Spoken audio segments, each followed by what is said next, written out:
हम लोग आज के लेक्चर में अभी हम लोग का माइंड हम लोग को देख रहे थे और पिछले समय में हम लोगों ने इमोशंस और विल्स को हम लोगों ने देखने का प्रयास किया था, उसको समझने का प्रयास किया था, विल्स और इमोशंस।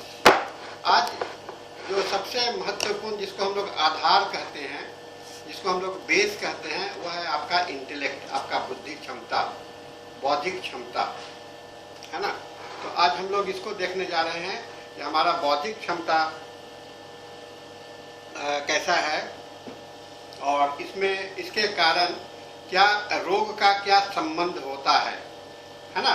बौद्धिक क्षमता क्या होता है, बुद्धि क्या होता है और इससे हमारे जीवन का क्या संबंध होता है, स्वास्थ्य का क्या संबंध होता है और हमारे बीमारी का क्या संबंध होता है।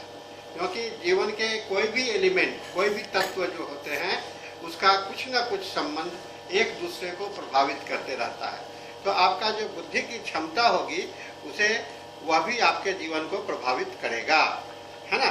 ये जो इंटेलेक्ट वर्ड है वह मनुष्य के माइंड का एक कंपोनेंट है जो कि आपको इस बात के लिए दिया गया है कि आप कोई भी निर्णय लेते हैं, कोई भी सोचते हैं, तो वह आपका वह कितना सही है, कितना गलत है, इसको समझ पाएं, सही और गलत का आकलन कर पाएं और दूसरा आप किसी निर्णय पर पहुंच पाएं, है ना। किसी बात को समझने के लिए कितना जल्दी समझ जाते हैं, देरी से समझ जाते हैं और उसको समझने के लिए आपको कितना निर्णय लेना पड़ता है, यानी कि किसी भी प्रॉब्लम को सॉल्व करने की कैपेसिटी, है ना, किसी भी प्रॉब्लम को सॉल्व करने की कैपेसिटी।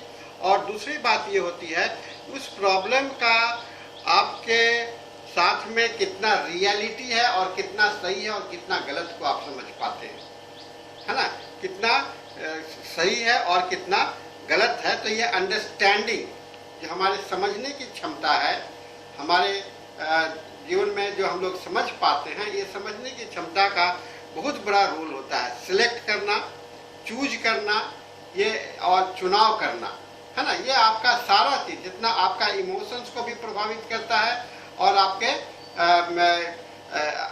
आपके इच्छा को भी प्रभावित करता है।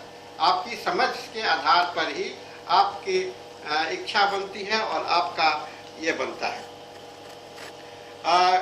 इस इंटेलेक्ट के डिसीजन को हम लोग दो भाग में देख सकते हैं, एक इंटेलेक्ट हुआ और एक इंटेलिजेंस हुआ, है ना। इंटेलेक्ट क्या होता है और इंटेलिजेंस क्या होता है।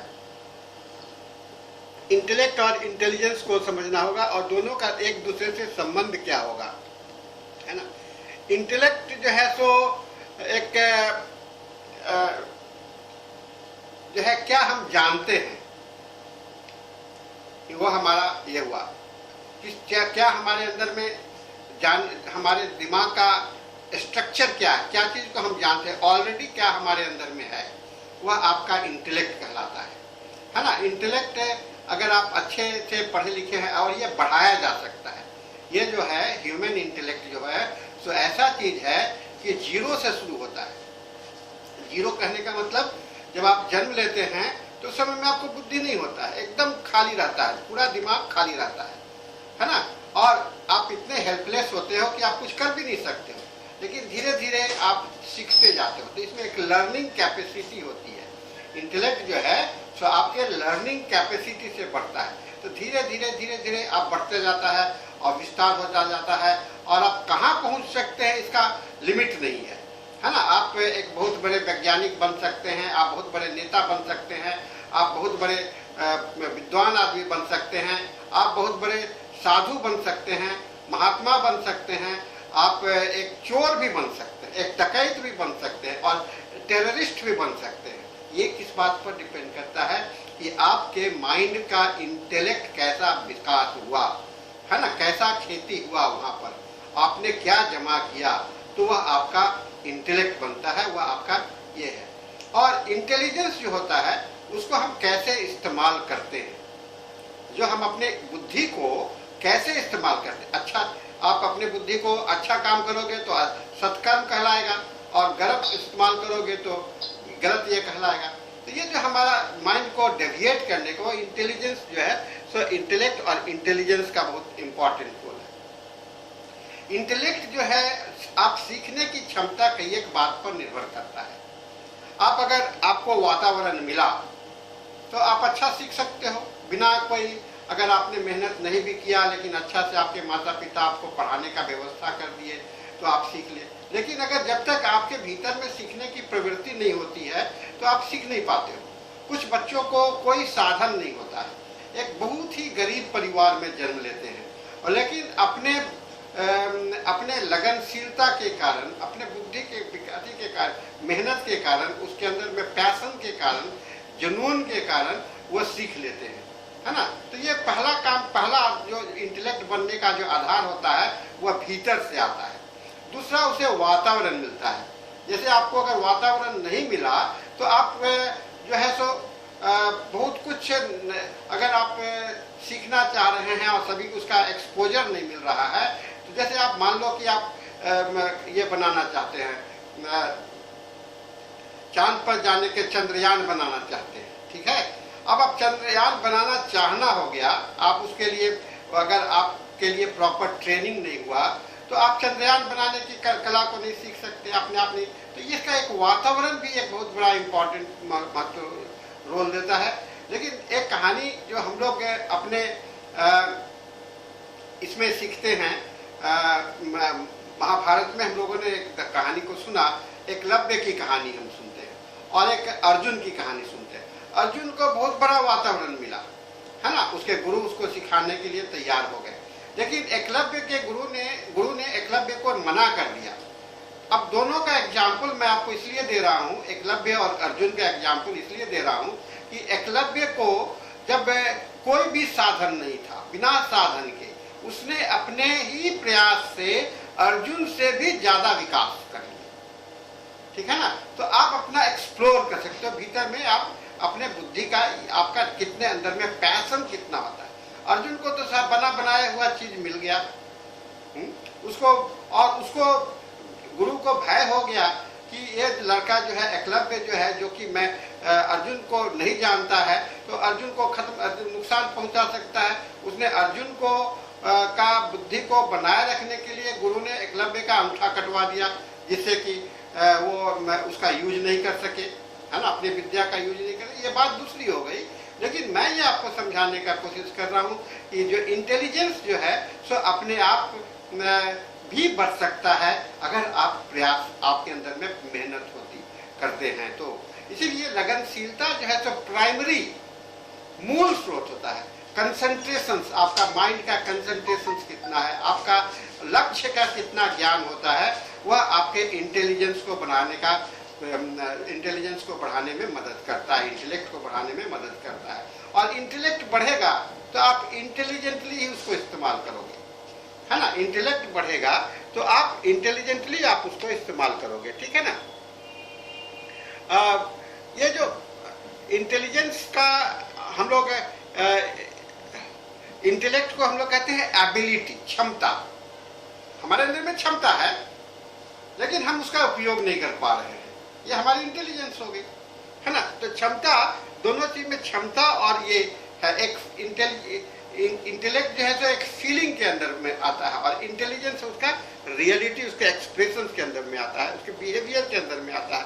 इंटेलिजेंट को इंटेलिजेंट बिहेवियर में आता है, ठीक है ना। अब ये तो नेचुरल फॉर्म में हुआ इंटेलेक्ट और इंटेलिजेंस, ठीक है।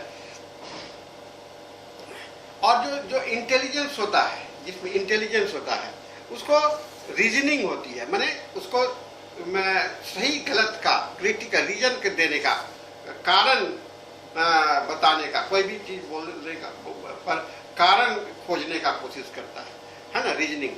ये रीजनिंग जो है, रीजनिंग बहुत इंपॉर्टेंट फेनोमेना है, जो कि इंटेलिजेंस के कारण था। आप लगता है कि ये अच्छा है तो आप अच्छा मदद करने के लिए जाते हो, गलत है तो नहीं मदद करते हो, या गलत ही आपको अच्छा लगता है तो आप उसको मदद करते हो, ठीक है ना। ये हमारा इंटेलिजेंस पर डिपेंड करता है, और हमारे कैपेसिटी के कारण हम लोग इसको अपने को अक्सर इंटेलिजेंस से इंटेलेक्ट करते हैं, ठीक है ना। इंटेलेक्ट का विकास कैसे होता है? इंटेलेक्ट का विकास, ये जो है एक्सपीरियंस, अनुभव है ना, अनुभव। अनुभव बहुत बड़ी चीज होती है। आपका एजुकेशन और लर्निंग दो पार्ट है, एजुकेशन है और लर्निंग है। एजुकेशन क्या होता है? एजुकेशन जो आपको सिखाया जाता है, आपको सीखने के लिए एक स्ट्रक्चर्ड नॉलेज हुआ। इंटेलिजेंस है बिना स्ट्रक्चर के नॉलेज है, आप अपना इंटेलिजेंस का इस्तेमाल कर लोगे आप तो आप सीख सकते हो। तो लर्निंग जो है, लर्निंग सीखना जो है, सीखने का कोई दायरा नहीं होता है, लेकिन एजुकेशन का एक दायरा होता है। आप होम्योपैथी पढ़ रहे हो तो होम्योपैथी आपका एजुकेशन हो गया, है ना। आप इंजीनियरिंग पढ़ रहे हो तो इंजीनियरिंग आपका एजुकेशन हो गया। लेकिन इंटेलेक्ट लर्निंग जो है, तो आप होम्योपैथी के अलावा और भी कोई चीज को सीखते हो, आप उसके वातावरण को, आसपास के जितने भी चीज है जो आपकी नहीं सिखाया जाता है वो भी सीखते हो, तो वह लर्निंग पार्ट आता है। और लर्निंग और एजुकेशन दोनों मिलकर के आपके इंटेलेक्ट का विकास करता है ना। आपका इंटेलेक्ट का विकास होगा, लर्निंग और एजुकेशन दोनों मिलने से आपका इंटेलेक्ट बनता है, इंटेलेक्ट से इंटेलिजेंस आता है, और इंटेलिजेंस के साथ में आपका अंडरस्टैंडिंग, आप सोच कैसे समझ पाते हो, है ना, समझने का क्षमता। अब एक छोटे से बच्चे को अगर आप एक होम्योपैथी पढ़ाना शुरू कर दीजिए तो वो समझ पाएगा? नहीं समझ पाएगा, है ना, क्योंकि उसके लिए आपने एक लैडर नहीं तैयार किया, क्षमता नहीं तैयार किया, कैपेसिटी नहीं तैयार किया।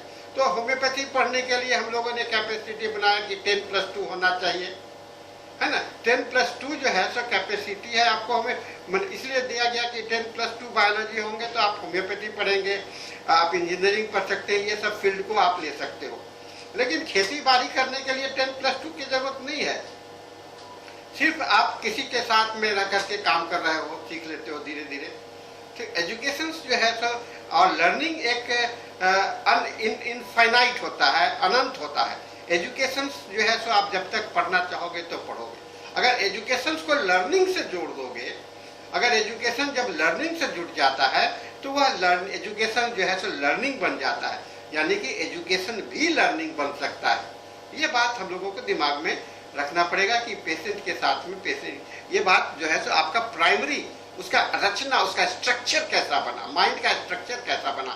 बहुत इंटेलिजेंट आदमी है, ये इसलिए जरूरी होता है कि अगर माइंड को कि कोई भी लक्षण को देखने के लिए, जैसे कोई इंटेलिजेंट आदमी है और उसको समझ में आ रहा है कि उसकी बीमारी जो है सो लाइलाज है, तो बीमारी के प्रति उसकी सोच क्या होगी, है ना, बीमारी के प्रति क्या सोच होगी।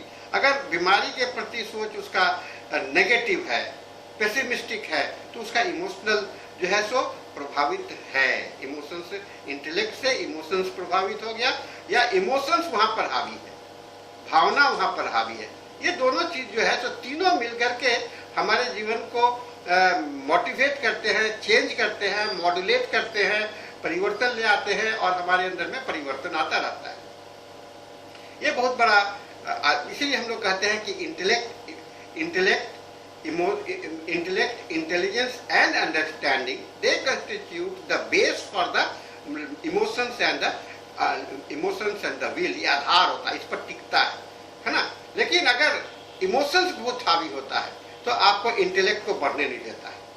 नहीं, मुझे ऐसा ही करना है, आपने डिसीजन ले, है ना, अपने इमोशंस के आधार पर, भावनात्मक। जैसे होता है ना, जैसे आप कोई लड़की या लड़के को कोई अपने किसी लड़की से ये इमोशनल अटैचमेंट हो जाता है, प्यार हो जाता है।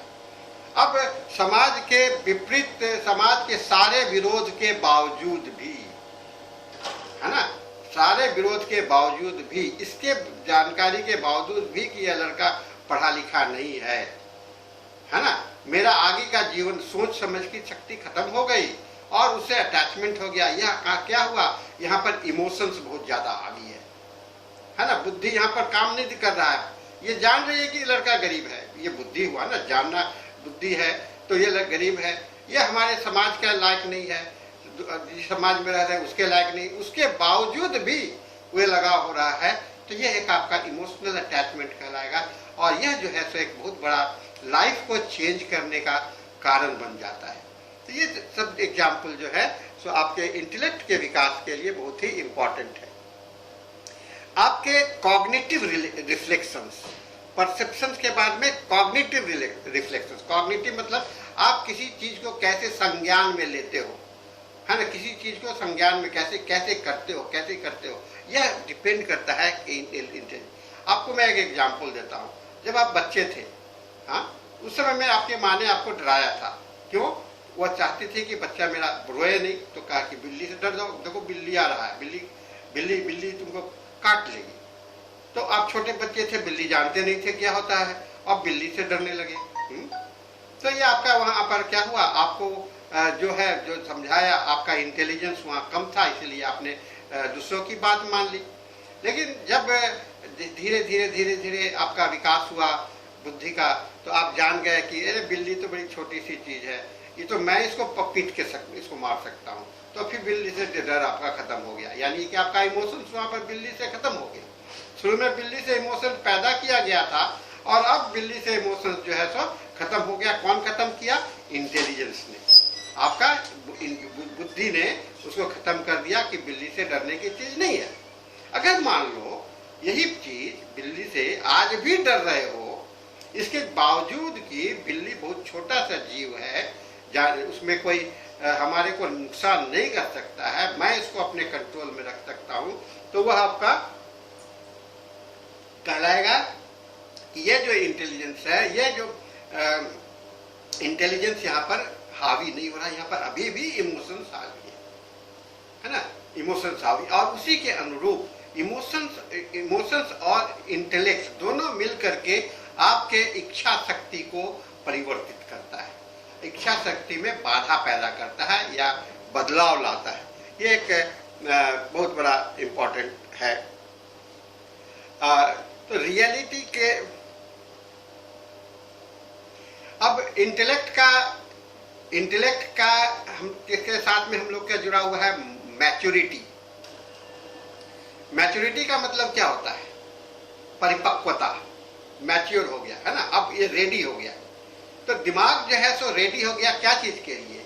काम करने के लिए, काम करवाने के लिए, है ना, खुद अपने जीवन को संचालित करने के लिए, मैनेजमेंट करने के लिए, है।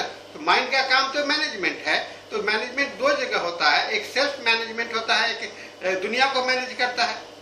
तो ये दोनों मैनेजमेंट जब होते हैं तो ये हमारे लिए एक बहुत सारे प्रॉब्लम को सॉल्व करने की क्षमता आ जाती है, कैपेसिटी हो जाता है। और सॉल्व करने का कैपेसिटी जब आ जाता है तो आपके पास में कोई प्रॉब्लम नहीं रहता है ना, आप बहुत कुछ आसानी से समस्या को समाधान कर सकते हैं। अब देखिए इंटेलेक्ट के अंदर में विकार कैसे आता है। आप दो कॉन्ट्रेडिक्टरी, दो नाव पर पैर रखने लगते हैं। जब इंटेलेक्ट बहुत ज्यादा कंफ्यूजन स्टेट आता है तो कंफ्यूजन ऑफ माइंड, है ना, कंफ्यूजन ऑफ माइंड ये बहुत बड़ा कारण बन जाता है। Complexity of the mind, duality of the sense. आपके डुअलिटी, एक चीज का दो अर्थ आपके पास में अगर हो तो आपके अंदर में एक मिसअंडरस्टैंडिंग क्रिएट होता है। तो अंडरस्टैंडिंग का उल्टा पार्ट, अपोजिट पार्ट हो गया मिसअंडरस्टैंडिंग। समझ का ना समझ, है ना, समझ का ना समझ, बुद्धि का ना बुद्धि, है ना। वो ये दोनों चीज जो है सो हमको पेशेंट के साथ में देखने से हम लोग को बहुत कुछ समझ में आ जाएगा, ठीक है ना। इंटेलेक्ट का जो स्ट्रक्चर है इसके अंदर में आपको कॉग्निशंस है, मेमोरी है ना। मेमोरी बहुत बड़ा इंपॉर्टेंट है। मेमोरी बैंक होता है हम लोगों का, और बैंक का, इस बैंक में एक ऐसा बैंक है आपका मेमोरी, जिसको कि आप जितना आप जीवन में प्राप्त करते हो, जितना आपके दिमाग में है, जो भी चीज देखते हो, जो भी सेंसेशन में आता है, सेंस में आता है, वो सारा का सारा ऑटोमेटिकली उसमें स्टोर हो जाता है। आपको सर हमको तो याद नहीं है, मेरे को मेमोरी बचपन में क्या था ये सब तो भूल गए, मैं मेमोरी खत्म होता है। लेकिन साइकोलॉजी में देखा गया है कि मेमोरी कभी भी खत्म नहीं होता है, वो परमानेंटली स्टोर्ड हो जाता है। आपका कंप्यूटर का मेमोरी खत्म हो जाएगा, इरेज हो जाएगा, लेकिन मनुष्य के जीवन का मेमोरी खत्म नहीं होता है। ये एक बहुत बड़ी बात होती है। वो जाकर के एक स्टोर्ड हो जाता है, एक जगह पर इकट्ठा हो जाता है, रहता है। हाँ, ये आप उसका व्यवहार नहीं कर पाते हो, आप उनके दिमाग के दायरे से में आपके स्टोर हाउस में जैसे घर में होता है ना, कोई चीज भूल कहीं पर रख दिए, उसके बाद में खोज रहे हो, मिल नहीं रहा तो आप परेशान रहते हो, ऐसा होता है ना। तो उसी तरह से मेमोरी का भी स्टोर हाउस में आप कहीं पर कोई इतना डाटा है जन्म से लेकर के अभी तक का, उस डाटा में कहाँ पर वो खो गया, ऐसा इसलिए होता है कि आपने अपने मेमोरी को मैनेज नहीं किया, मैनेज करके नहीं रखा गया। और यह जो मैनेजमेंट पार्ट जो है वह इंटेलिजेंस का पार्ट आता है, कॉन्शसनेस का पार्ट आता है, और मिसमैनेज के कारण हम लोग कहते हैं कि हम भूल गए, फॉरगेटफुलनेस, वीकनेस ऑफ मेमोरी, है ना, बीमारी कहते हैं ना, फॉरगेटफुलनेस और वीकनेस ऑफ बीमारी। तो ये डिपेंडेंट होता है, फॉरगेटफुलनेस और वीकनेस ऑफ मेमोरी। अगर आपका यंत्र में कोई गड़बड़ हो, यानी कि एनाटॉमिकल स्ट्रक्चर में गड़बड़ हो, तो आप वो तो वहां पर हम लोग बात समझ सकते हैं कि कंप्यूटर में कहीं पर कोई डाटा करप्ट हो गया है कि नहीं। लेकिन अगर आपका कंप्यूटर का डाटा, कंप्यूटर का सभी कुछ ठीक है, उसके बाद मेमोरी अगर गलत है, तो उसमें आपको कॉग्निशन प्रॉब्लम और आपका रिकॉलिंग प्रॉब्लम और आपको मैंने याद करने जो चीज है स्टोर हाउस में से उसे निकालने की बात, ये आपको ये प्रॉब्लम होने लगता है। और यहाँ पर जाकर के आप वीकनेस ऑफ मेमोरी की बात करते हो, आप ये बात करते हो कि हमको भूल गए हैं, या हम कहते हैं ना हमारी रिपर्टरी में बहुत सारे रूब्रिक्स हैं मेमोरी से, फॉरगेटफुलनेस से, वेल नोन, जिससे रोज चलते हैं, रोज जिस रास्ते से चलते हैं उसको भूल जाते हैं, जो रोज पहचाना हुआ चेहरा है वो भूल जाते हैं, नाम भूल जाते हैं, है कि नहीं। ताला, घर से निकले ताला लगाए, ताला लगा करके ताला लगा दिए हैं, उसके बाद भूल जाते ताला लगाया कि नहीं गए, फिर से आप चेक करने जाते हो कि मैंने ताला लगाया कि नहीं लगाया। तो ये आपका फॉरगेटफुलनेस जो है सो मेमोरी का पार्ट होता है, जो कि आपका इंटेलेक्ट का एक बेस है, बैंक है, आधार है, जहां पर कि आपका जमा हुआ रहता है और उसके हिसाब से आपका इंटेलिजेंस बनता है। तो ये मेमोरी बेस के साथ में आपका जो है सो आगे चलते हैं, पहली बात। दूसरी बात, जब आपके मेमोरी में नहीं है या यह मेमोरी आपका करप्ट है, यानी कि कई एक मेमोरी एक साथ मिल गया, तो आपके अंदर में मेमोरी का जो है सो इंटेलिजेंस का विकृति आती है, और विकृति के अंदर में आपको रियलिटी और सही चीज और वास्तविक और अवास्तविक चीज में फर्क करना भूलने लगते हो। तो इसमें हम लोग कहते हैं कि हम लोग डेल्यूजन के स्टेट में आ गए। ये डेल्यूजन, भ्रम है ना, भ्रम, हमारा मति भ्रम हो गया, कहते हैं ना मति भ्रम हो गया, यानी कि हमको अब समझ में नहीं आ, ये है ना, और जो सही नहीं है उसको आप सही मानने लगते हो। इसको मति भ्रम कहते हैं, डेल्यूजन कहते हैं। जो सही नहीं है, वास्तविक नहीं है, वह उसको आप सही मानने लगते हो। ये क्या हुआ, आपने आपका अपना इंटेलिजेंस को कहीं पर रखे हो और आप बाहर का इंटेलिजेंस जो है सो आपके ऊपर में काम कर रहा है। ये मति भ्रम हो गया। ये आपका ये पैथोलॉजी ऑफ द मेमोरी हो गया। मेमोरी का ये पैथोलॉजिकल पार्ट हो गया। फिजियोलॉजिकल पार्ट है कि आपको याद है और आपका वह भूल गए, और भूल करके आप दूसरे चीज को सही मानने लगे, तो यह पैथोलॉजिकल मेमोरी के रूप में आपका डेल्यूजन है। ये तीन तरह के हम लोग डेल्यूजन देखते हैं। आपके रिपोर्टरी में एक ही जगह पर लिखा हुआ है, लेकिन इसमें हम लोग तीन जगह से देखते हैं, डेल्यूजन, एल्यूजन और हैलुसिनेशंस।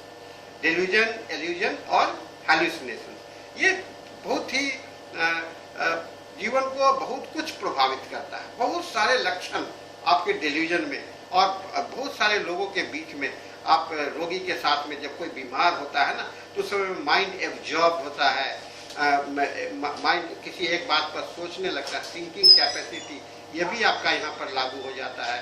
तो इसके साथ में आपके जो मेमोरी से रिलेटेड है, आप सोच कितना रहे हो, है ना, सोच कितना रहे हो, कितना आपका ये आ रहा है, ये सारी चीज जो है सो आपके लिए एक आपके जीवन के को सही और गलत में, सही वास्तविक और भ्रम में, दोनों में, रियलिटी में और इसमें दोनों में फर्क करने में दिक्कत हो जाता है। सो डेल्यूजन का एक पार्ट हो गया। जो हम बात जो सही है उसको नहीं। दूसरा चीज है कि आप इसको डेल्यूजन, आपको ऐसा लगता है कि कोई चीज है और उसका विकृत रूप से देख रहे हैं। अगर सामने में एक पेन रखा हुआ है, अरे ये कहते हो कि ये छुरा रखा हुआ है, माने ये मति भ्रम में आप उसको ऑब्जेक्ट को विजुअलाइज करते हो, विकृत विजुअलाइजेशन होता है। जो देखते हो जो चीज है, किताब होता है तो आप कहते हो कि ये तो कुछ पत्थर रखा हुआ है, किताब को पत्थर कहते हो, पेन को बंदूक कहते हो, रस्सी को सांप बोलते हो। इस तरह के कई एक भ्रम हम लोगों के अंदर में होता है। इसको हम लोग कहते हैं इल्यूजन प्रॉब्लम, इल्यूजन, है ना। सो डेल्यूजन हुआ आपका मन में विचार, थॉट्स पर, और इल्यूजन हुआ आपका भ्रम हुआ, आप विकृत का डाइवर्जेंट, उसका विकृति। और तीसरा है एक्शन, एक्शन, आप इस भ्रम को एक्शन में देखते हो। देखो देखो पानी बह रहा है, बाढ़ आ गया, पानी से भर गया है रूम, है ना, ये हेलुसिनेशन हो गया। तो ये तीनों जो पार्ट है, यह आपका प्रॉब्लम क्या कहाँ पर है? मेमोरी स्टोरेज का प्रॉब्लम है, इंटेलिजेंस का प्रॉब्लम है, इंटेलिजेंस लेवल का प्रॉब्लम है। आपके माइंड पर इतना ज़्यादा प्रेशर पड़ा और इसके कारण यह पैदा हो गया। बहुत सारे बीमारी के साथ में, नेचुरल बीमारी के साथ में, सिर के दर्द में, साधारण सिर के दर्द में, साधारण बुखार के समय में इस तरह के लक्षण आपको उत्पन्न होते हैं। एक बुखार लेकर के रोगी आता है और बुखार हाई फीवर हुआ, हाई फीवर के समय में उसका डिलीरियम, कुछ मॉर्निंग शुरू हो जाता है, उसके बाद बड़बड़ाने लगता है ना। देखो भूत आ रहा है, ये हो रहा है, आपको ये हो गया, वो हो गया, चिल्लाने लगता है। ये क्या हो गया? वहाँ पर उसको दिखलाई पड़ रहा है, उसका माइंड जो है तो का जो सिचुएशन है वो थोड़ा सा ब्लॉक हो गया है। तो उस समय में हमको ये रूब्रिक्स हमको लेना पड़ेगा। Hallucinations, delirium, fever during, hallucination fever during, morning fever during, बहुत अच्छी अच्छी दवाइयाँ हैं हमारे होम्योपैथी में, और ये आपके रोगी को ठीक करने में बहुत कुछ मदद करेगा। तो ये चीज़ को हम लोगों को समझना पड़ेगा, है ना। इंटेलेक्ट का हम लोग एक थेरापी के रूप में यूज करते हैं, है ना। इंटेलेक्ट को हम लोग थेरापी के रूप में यूज करते हैं और हमारे इलाज के पार्ट बन जाता है। इंटेलेक्ट जो है सो हमारे इलाज का पार्ट है, जहाँ की हम लोग अपने रोगी के लेवल ऑफ द माइंड को हम लोग मैनेज उसी में। अब एक आदमी को तो हम बहुत बड़ा डॉक्टर तो नहीं बना सकते हैं, एक साधारण पढ़ा लिखा आदमी को, उसको पढ़ाने के लिए तो उसको ट्रेनिंग देना पड़ेगा, 5 साल BHMS पढ़ाना पड़ेगा, तब बनेगा। लेकिन जहाँ तक वहाँ है, उस स्थिति में उसके अंडरस्टैंडिंग को डेवलप करा सकते हैं अगर आपने सही ढंग से केस टेकिंग किया है, आपने अगर सही ढंग से उसका लाइफ को समझने का कोशिश किया है, तो दवा के साथ में आप काउंसलिंग का काम कर सकते हो। यह आपके लिए जरूरी होता है। और आपका मान लो कि मैं एक एग्जांपल देता, मैं एक लड़के को मैंने इलाज कर रहा था, एकदम लाचार, शरीर उसका खत्म था, और उसे इलाज करने के दौरान वो मैट्रिक पास किया ही था, +2 किया ही था। उसके बाद में वो धीरे धीरे बीमार पड़ गया और उसको लोग इलाज के लिए लाए, गोदी में टांग करके लाए, और हम लोगों ने भी इलाज शुरू किया। तो भगवान की कृपा से उसको लाभ हुआ, वो उसके चलने फिरने लगा और फिर ठीक ठाक हो गया और एक नॉर्मल वॉकिंग हो गया। तब हमें लगा कि ये तो ठीक हो गया। फिर मेरे दिमाग में अचानक एक प्रश्न आया कि अरे ये तो ठीक हो गया, लेकिन ये अब करेगा क्या आगे? अभी तो मेरा काम तो, मैं खाली आप कहो कि डॉक्टर का काम तो हो गया कि आपने बीमारी को ठीक कर दिया। ये डॉक्टर का काम यहाँ तक खत्म नहीं होता है। डॉक्टर का काम होता है उसको लाइफ को एक राइट ट्रैक पर बैठा देना। तो मैंने उसे पूछा तुम अब क्या करोगे? तो तुम हाँ सर हम तो ठीक हो गए, तो मुझे कुछ क्या करना चाहिए? मैंने बोला कि मैं तो तुम पहले सोचे होगे ना क्या करोगे। तो मैं उससे बात किया अच्छा बताओ कुछ करना इरादा है? तो बोला कि नहीं सर मैं तो सोचा ही नहीं, मैं तो बीमारी में व्यस्त रह गया था। तो मैंने कहा कि अच्छा इस बीमारी से, जिस दवा से तुम ठीक हुए, अगर उसका उससे तुम अगर उसी को पढ़ोगे, अरे हम कैसे पढ़ सकते हैं सर, मैंने तो अभी कुछ नहीं किया। मैं बोला तुम +2 हो, तुम तो एडमिशन हो ही सकता है।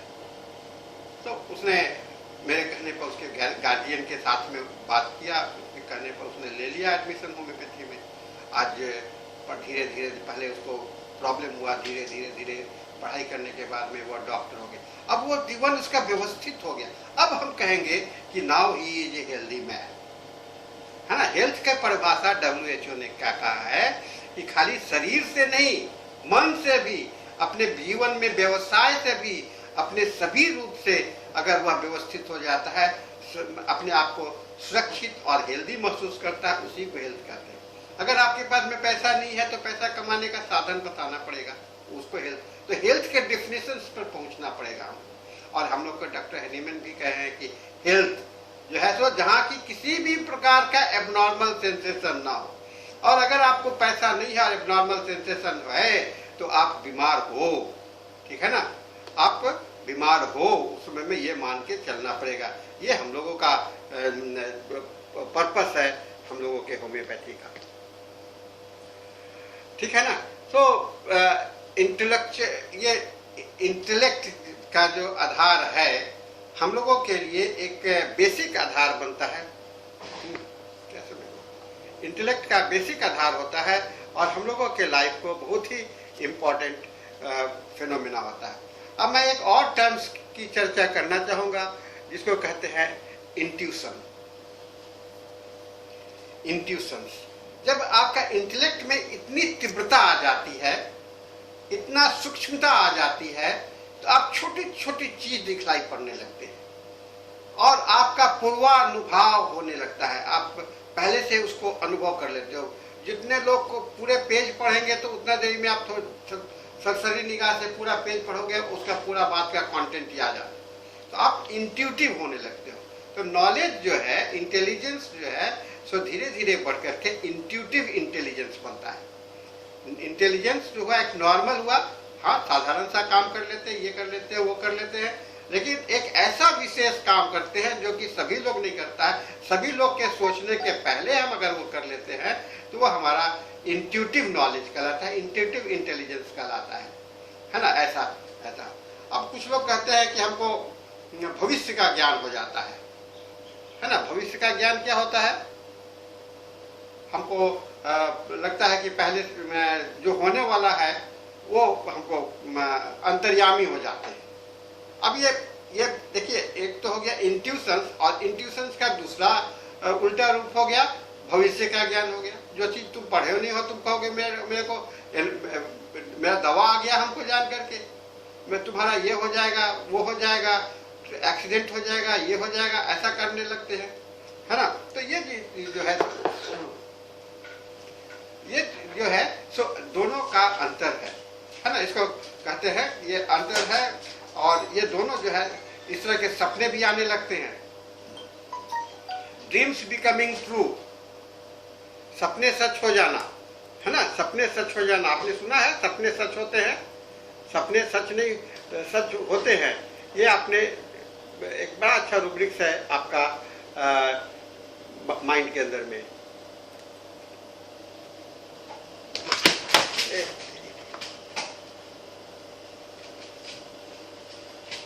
मैं कंप्यूटर में रूब्रिक्स भी आपको दिखलाते चलता हूँ।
ठीक है ना। तो ये हम लोग कहते हैं कि 11 से तो ये सपने, ये जो है हम लोग कितने कितने लेवल पर हम लोगों ने देखा, ये हम लोगों के लिए अध्ययन का विषय है और इसको हम लोग को याद रखने की कोशिश करनी चाहिए, ठीक है ना।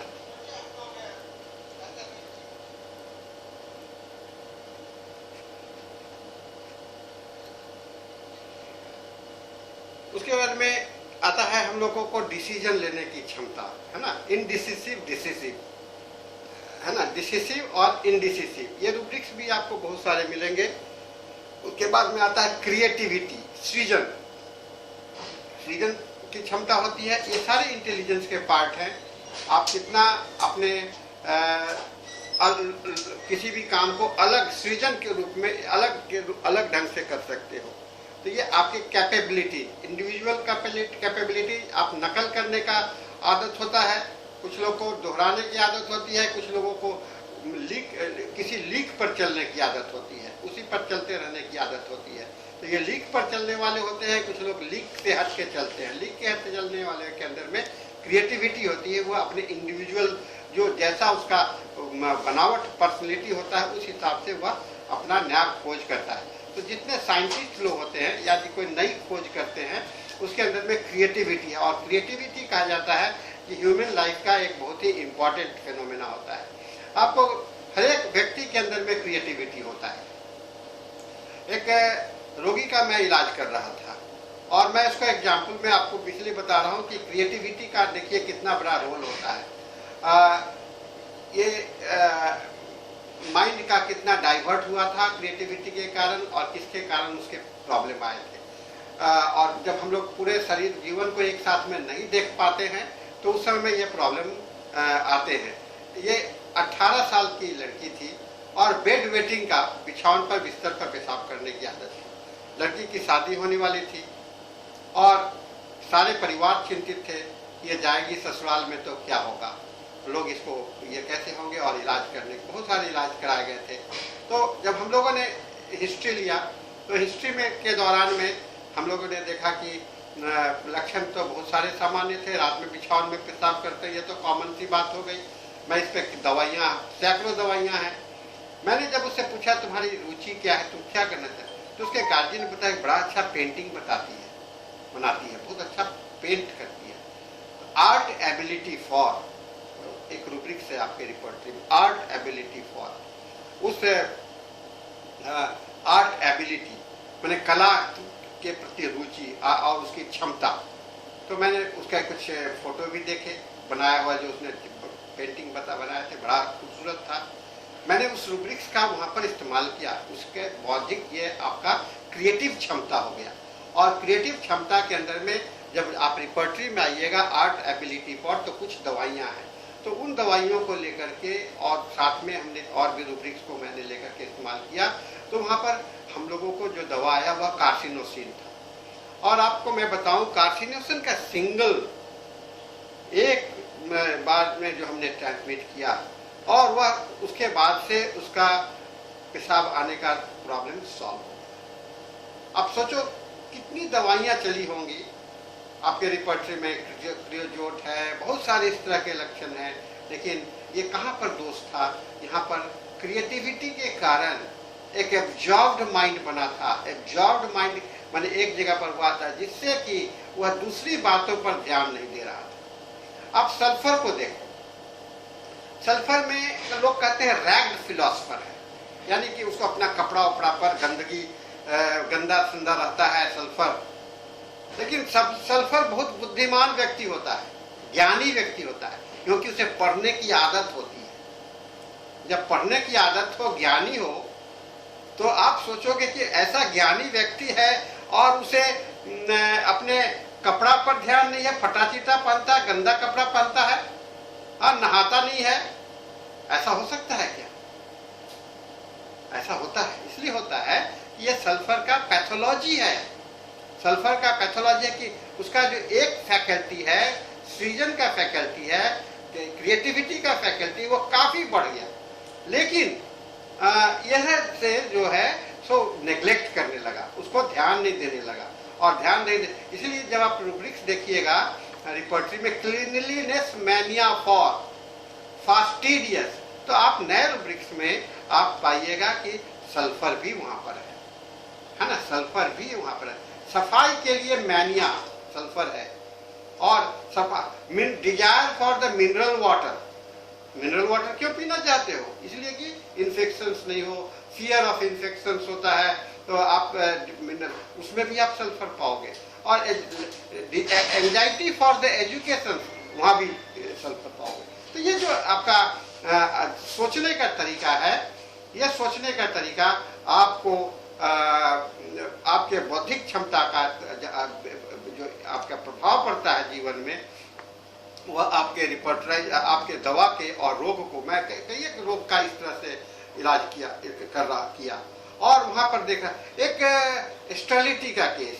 जिसमें बच्चा नहीं होता है, और उनको हम लोगों ने देखा कि कोई भी पैथोलॉजिकल शरीर में गड़बड़ नहीं है, कॉम्पैटिबिलिटी कुछ भी प्रॉब्लम नहीं थी, और पति पत्नी का अच्छा संबंध, सारा घर में परिवार वातावरण बहुत खुशनुमा माहौल था, लेकिन कहीं ना कहीं तो होगा, तब तो स्टेरिलिटी है, बच्चे भी चाह रहे हैं, ऐसा नहीं कि बच्चा नहीं होना चाहिए, ऐसा बात है, वो चाह भी रहे हैं। यहाँ पर क्या हुआ, ये इसके सोचने की कला, सोचने की क्षमता, कैपेसिटी, माइंड, इंटेलिजेंस यहाँ पर गड़बड़ था, और हम लोगों ने उसको उस रूब्रिक्स का जैसे ही इस्तेमाल किया, उसको वो कंसीव कर गए, उसे बच्चे हुए।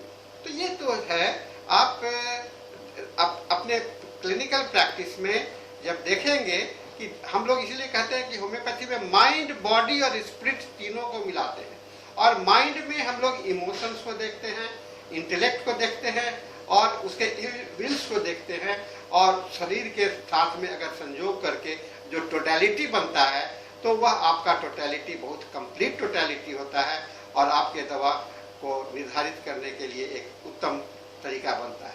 तो साथियों, आज हम लोगों ने इंटेलेक्ट को बहुत समझने का प्रयास किया। इंटेलेक्ट इतना बड़ा चीज है कि जिस हम पूरा तरह से हम लोग इंटेलिजेंस नहीं बन जाते हैं पढ़ने से। इंटेलिजेंस लगे रहने की चीज होती है, बने रहने की क्षमता होती है।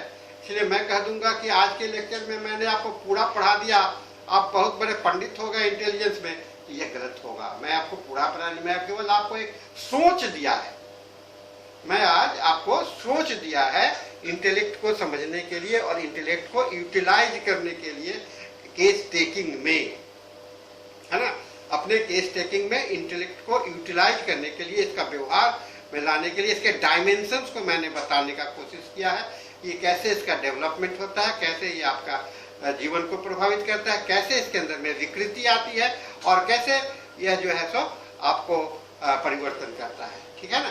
तो इस चीज को डाइवर्सन्स के आधार पर हम लोग आप उसके जीवन को निर्धारित,